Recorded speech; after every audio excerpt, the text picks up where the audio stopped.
So mga financer, kung gusto nyo nang magpagupit, kontakin nyo lang si Marlon. Suklay lang. Ito, may blow to. So, magpagupit ka na ba? ako. Yung bulak na Itali ako. si Marlin, itali. Ayos mo tayo. Sana oil.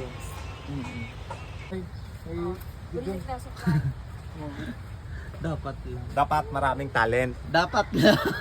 Hindi lang isa. Uy, ganda nito ng bahay na to. Maya at itong year 2026 ay mag-uulan ng blessing para sa amin lahat. Amen. Yan. Amen. Wow! Sana naman. Wow! Mga manok mo? Yan o, mga manok ni Marlon.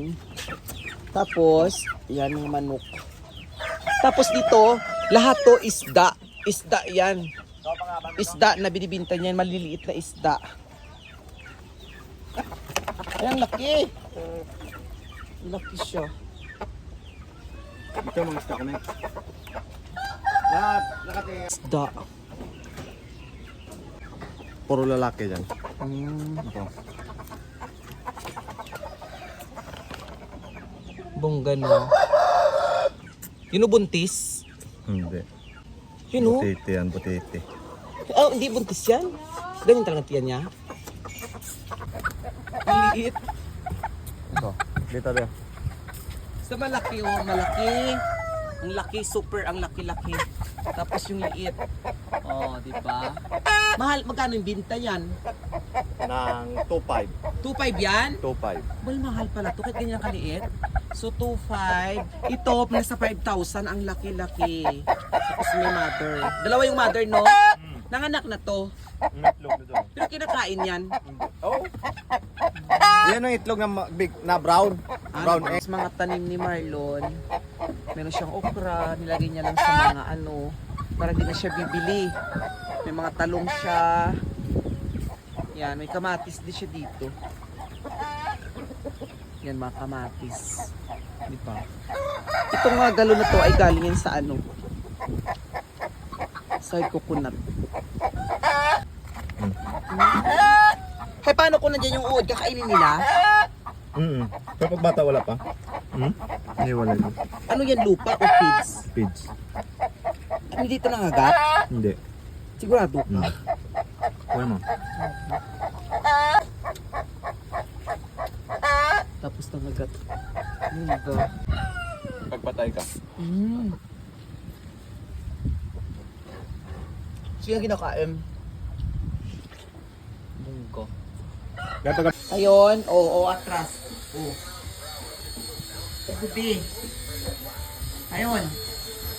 Yuda. Ha. Ano? Drive na. Hindi pag-mua. Oo.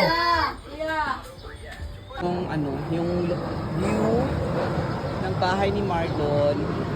And then yung Boracay. Doon. Yun. Doon yung Boracay. Doon sa sumasayaw. So ito yung kanyang property dito sa mainland. Ito yung second floor. At ito yung mga pinamili galing ito sa Coconut. So ito yung kanyang elevator. Itong elevator ni Marlon. Elevator ni Marlon. Yes. So ito yung pinaghirapan ni Marlon. Wow, social mayaman na si Marlon. At ito yung negosyo niya, yung grocery niya. Yan, itong grocery. Manindahan pa nga kami. Yan si Marlon. Hello guys. Ilagay ko to sa YouTube. Para pag yumaman ka, Marlon, titingnan mo sa YouTube na ito yung mga nakaraan mo. Tapos may mga gulay siya. Wow, may talong, kamatis. Tapos may mga manok siya. Dinosaur. Charot. Tapos ito yung ref niya. Anong laman? So, tingnan natin kung anong laman niya. Ay, bongga. Ano ito to water? May kanin pa dyan. Ano itong naman dito? Bongga si Marlon. Ang manyaman ni Marlon. So, di mo akalain, no? Unti-unti, no? Nabubuo din, no? Unti-unti lang. Yung bahay ni Marlon. Tapos, Madre, ang ganda ko dito sa salamin, no? Ay, oo, dyan. Ang ganda nga. Dito ko na pangit. Dito Yan ka si lang Mother. gumanda kasi nakadipindi sa salamin. So, upo tayo. Nakaka-relax dito. Oh my God. Dito ka lang gumanda bago kasi ko kulat sa salamin pangit. Yan pa. si Baghak mo, eh. Si Dog Show, nagagamnam style. Nakita na ko kami ginaano niya. Bongga. So yung mga binili ni Marlon, madan sila kakain. So may bayaba. Sala kinain ng ano, pero okay lang. You know, baga ko, yung sa plastic, luto na yan. Baga sa plastic. Ayan. You know. Tama, sila yung guyaban mo yun namin, yung guyaban.